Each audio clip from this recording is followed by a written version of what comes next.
Hello दोस्तों, स्वागत है आपका explore the Excel YouTube channel में। मैं हूं प्रेम कुमार और आज मैं एक कुछ सीट लेके आया हूं जिस पे हम कुछ इंडेंटिंग से रिलेटेड चीज़ें समझेंगे और किस तरह से हम डेटा को एक दूसरे कॉलम में किस तरह से सेव कर सकते हैं, वो चीज़ समझेंगे थोड़ा सा। एक ये मेरे पास एक क्वेरी आई थी कहीं से कि उनको दिक्कत होती है हमेशा इसको आइडेंटिफाई करने में और इसको अलग अलग कॉलम्स में ले जाने में। तो उनकी ये इच्छा थी कि किसी तरह से ये किसी फॉर्मूले के थ्रू इसको वो कर सके।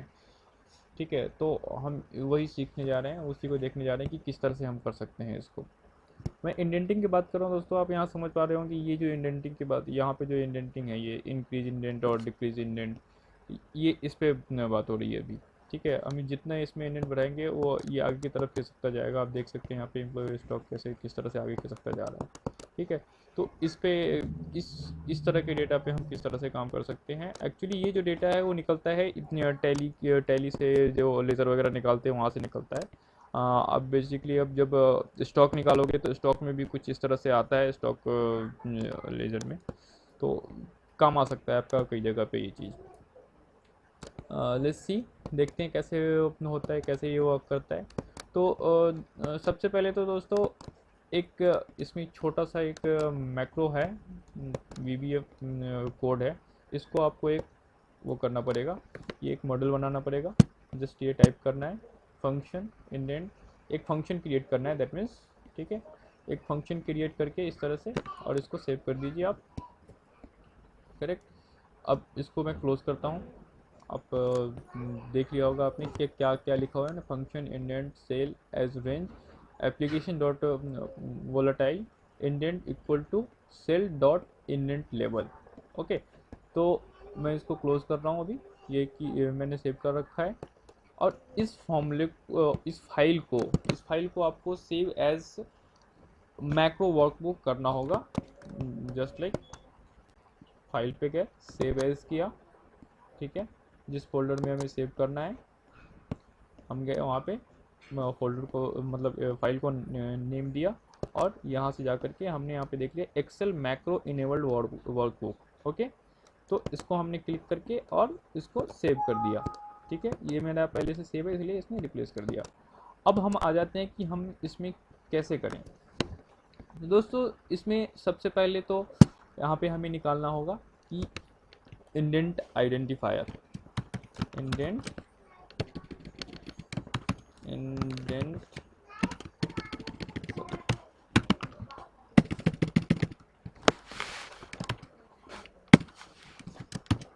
Indent identifier. ओके, इसमें इंडेंट आइडेंटिफायर हम निकालेंगे कि कितना इंडेंट है इसमें।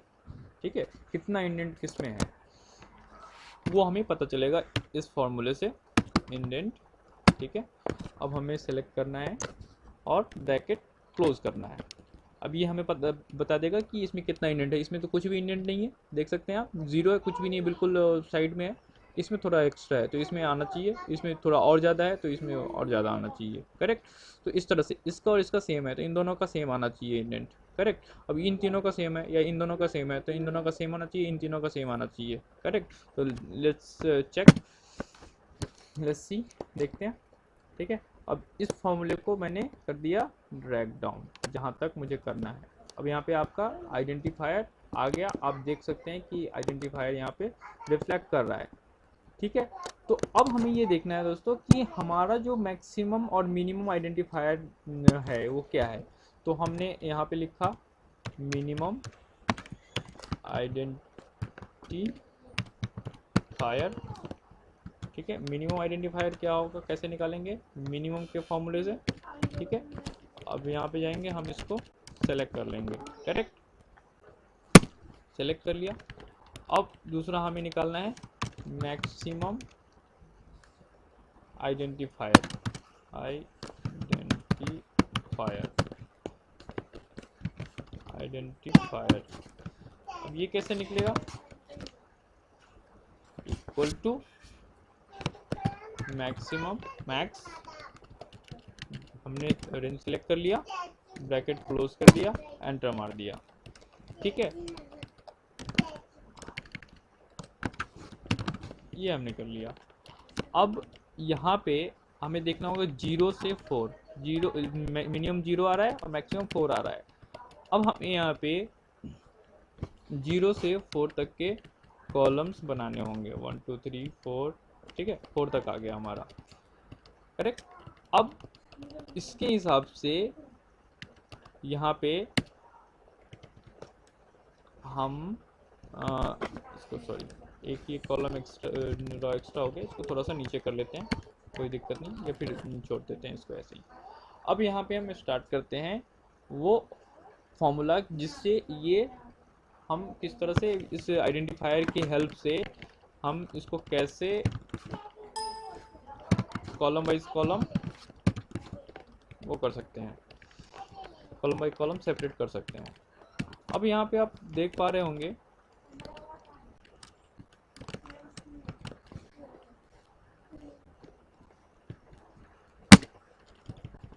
यहाँ पे आप देख पा रहे होंगे कि जस्ट मिनट, मैं थोड़ी सी फॉर्मेटिंग कर लूँ इनकी। ठीक है, ये हमारा आइडेंटिफायर है, इसके नीचे और इसके साइड में, मतलब ये भी आइडेंटिफायर है, ये पूरा सीक्वेंस में है, और ये आइडेंटिफायर है किसका क्या आइडेंटिफायर है बनता है वो। ठीक है, ये आइडेंटिफायर का सीक्वेंस है। ठीक है, 1 से 4 तक, और ये आइडेंटिफायर का ये आइडेंटिफायर है, करेक्ट।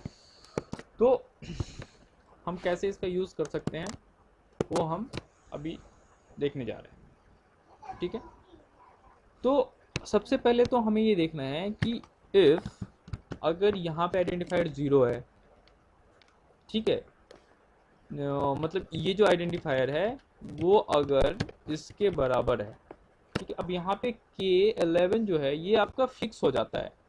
ठीक है, फिक्स मतलब सिर्फ K हमें फिक्स करना है, सॉरी नंबर फिक्स करना है, रॉ नंबर फिक्स करना है, और जो कॉलम है उसको हमें एज इट इज़ रहने देना है।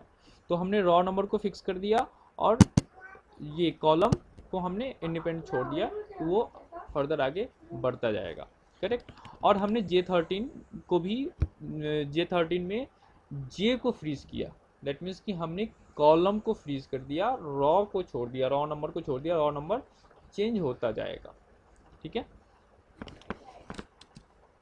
क्यों? क्योंकि जब यहाँ पे हम डालेंगे फॉर्मूला, ठीक है, ओके, हमने यहाँ पे J3 में कॉलम को फ्रीज किया है और K11 में रॉ को फ्रीज किया है, करेक्ट।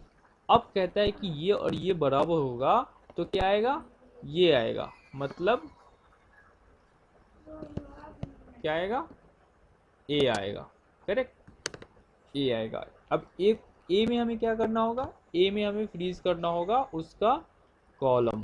ठीक है, ये देख सकते हैं इस तरह से हमने इसका कॉलम फ्रीज कर दिया। अब इसको हम करते हैं ब्रैकेट क्लोज। ठीक है, अब यहाँ पे आ गया कैपिटल अकाउंट। ठीक है, तो ये दोनों जहाँ पे मैच करेगा वहाँ पे ये आएगा। उसी तरह से यही फॉर्मूला उठा करके हम यहाँ पे पेस्ट करते हैं, तो यहाँ पे भी क्या आता है? कैपिटल अकाउंट नहीं, ये फॉल्स आता है। फॉल्स क्यों आता है? क्योंकि ये 1 इधर और इधर 1 नहीं है। ठीक है, अब मैं इसको नीचे तक कैरी फॉरवर्ड करता हूँ, इस फॉर्मूले को लेके जाता हूँ नीचे तक।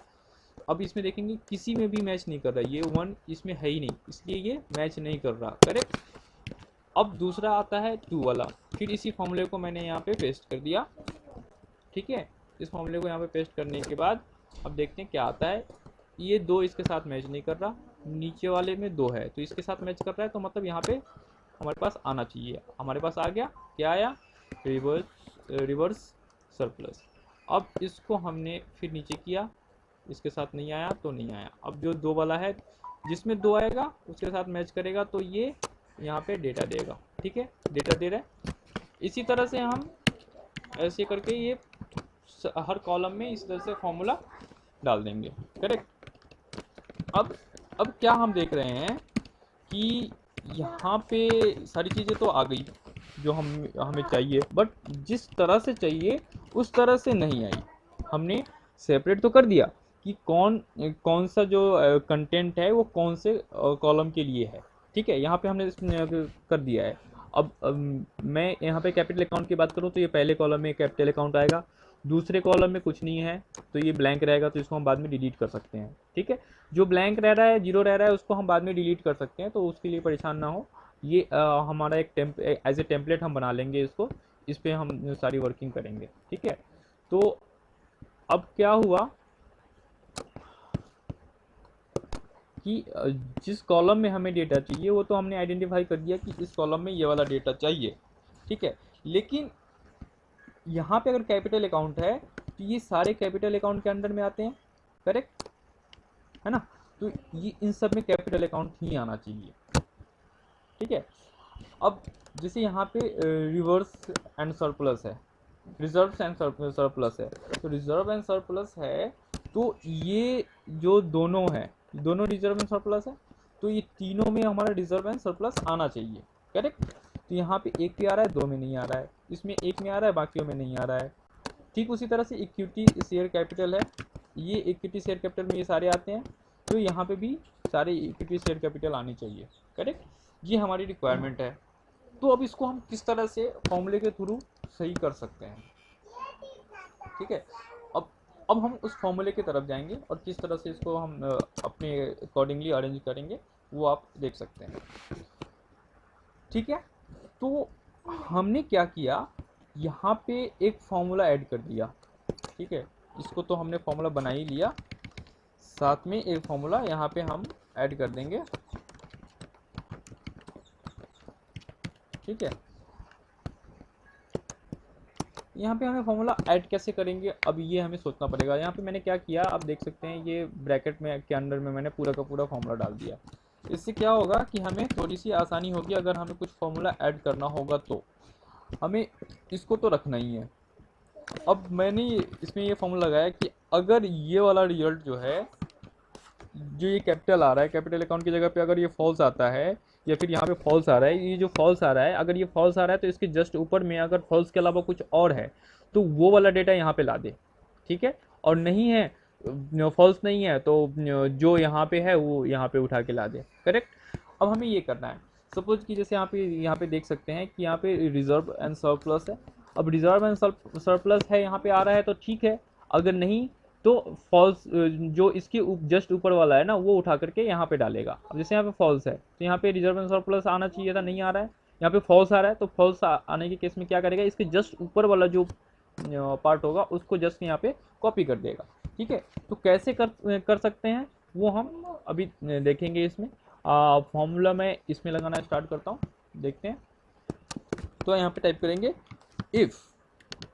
इफ ब्रैकेट स्टार्ट, अगर इसका जो रिजल्ट है, ठीक है, इसका जो रिजल्ट है इक्वल टू फॉल्स आता है, तो उस केस में क्या करेगा, जस्ट ऊपर वाला, इसके जस्ट ऊपर क्या है, हम अभी हैं K13 में, हमने K12 सेलेक्ट कर लिया, जस्ट ऊपर वाला हम सेलेक्ट कर लेंगे, करेक्ट। जस्ट ऊपर वाला सेलेक्ट करेंगे और इसका जो है हम कॉलम फ्रीज कर देंगे, जिससे कि कॉलम सेम रहे, और जब हम ये फॉर्मूला को आगे कॉपी पेस्ट करेंगे तो वो दिक्कत ना है, इसलिए हम इसके कॉलम को फ्रीज कर देंगे, ठीक है। फ्रीज करने के बाद हमने क्या बोला कि अगर इसका स्टेटमेंट अगर फॉल्स आता है तो ये वाला उठाएगा, अदरवाइज जो आना है वही आएगा, करेक्ट। मतलब जो पहला फॉर्मूला था हमारा वो एज इट इज़ वही रहेगा। अब हमने इसको कर दिया ब्रैकेट क्लोज और एंटर। अब इसी फॉर्मूला को हम नीचे तक कॉपी पेस्ट कर लेंगे, आप देख सकते हैं यहाँ पे सब में कैपिटल अकाउंट आ गया, ठीक है। अब इसी तरह से इस फॉर्मूले को हमने 1 में किया, तो 1 में क्या आया, इसमें देख सकते हैं, एक मिनट, फॉर्मूला भी रिफ्रेश हो रहा है, जैसे रिफ्रेश होगा तो आपका एक्चुअल जो रिजल्ट है वो दिखेगा।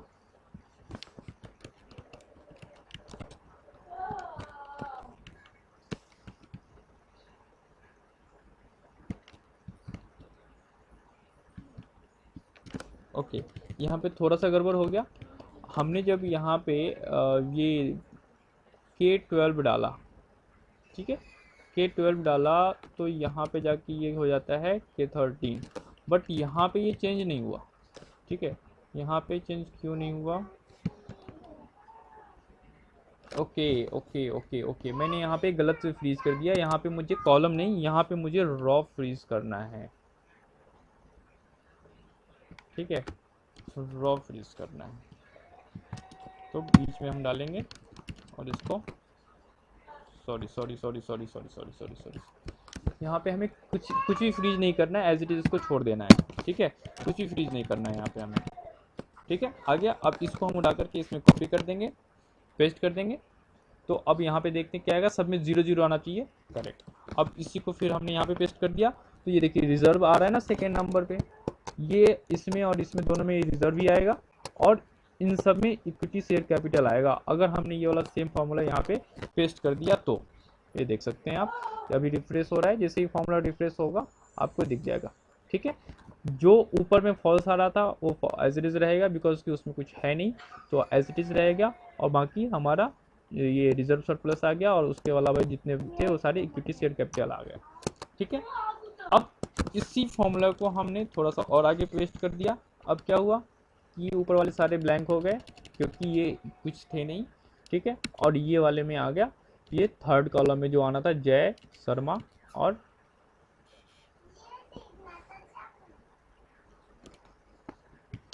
ठीक है, इस तरह से जय शर्मा शर्मा आ गया। अब उसके बाद क्योंकि यहाँ पे शर्मा के आगे जो नीचे है वो इसके अंडर में आ रहा है, इसलिए यहाँ पे शर्मा यहाँ आ गया और मुकेश यहाँ पे आ रहा है। ठीक है, तो अब सेम यही फॉर्मूला हमने फिर से कॉपी पेस्ट कर दिया यहाँ पे। अब आप देख सकते हैं यहाँ पे क्या आना चाहिए, मुकेश। ठीक है, और भी हैं जैसे ABC है, ऊपर वाले जो फोर्थ कॉलम में आने थे ये सारे हैं। तो जो हमें चाहिए वो इस तरह से हमारे पास आ गया। ठीक है, अब हमें ये देखना है कि इसको भी और सिंप्लीफाई हम किस तरह से कर सकते हैं। ठीक है, तो अब हमें जिस केस में अगर 0 मिलता है, ठीक है, 0 मिलता है, तो हम उसमें क्या करेंगे कि जो आगे वाला हमारा रेफरेंस होगा वो हम ले लेंगे। ठीक है, उसके लिए क्या करेंगे हम, उसके लिए करना ये होगा कि जो हमारा ये फॉर्मूला है, ठीक है, उसके लिए मैं आपको अलग से बताऊंगा। अभी मेरे ख्याल से इतना काफ़ी होगा, नहीं तो अगर ज़्यादा फॉर्मूला बताया तो हो सकता है कंफ्यूजन हो जाए बहुत ज़्यादा। तो ये मेरे ख्याल से ये अभी बेटर ऑफ तरीका है इसको समझने का। आप इससे अपना काम चला सकते हैं फिलहाल। जो ये फॉर्मूला भी हमने लगाया है यहाँ, इसको आप एज ए टेम्पलेट सेव कर लीजिए, और जो भी रॉ डेटा होगा आपका, ठीक है, जो भी रॉ डेटा आपका होता है उस रॉ डेटा को सपोज यहाँ पे आप अनहाइड करके यहाँ पे पेस्ट कर सकते हैं, जो भी आपका रॉ डेटा आएगा। आपको सिर्फ ध्यान ये रखना है कि जो आपका ये इसकी जो हम बात कर रहे हैं, पार्टिकुलर्स की जो बात कर रहे हैं, ये आपका ए कॉलम में ही हो, क्योंकि हमने यहाँ पे ए कॉलम को फ्रीज कर रखा है। ठीक है, उसके बिहाफ पे ही हमारी ये सारी वर्किंग जो है वो चल रही है। ठीक है, ए कॉलम को हमने फ्रीज कर रखा है, करेक्ट।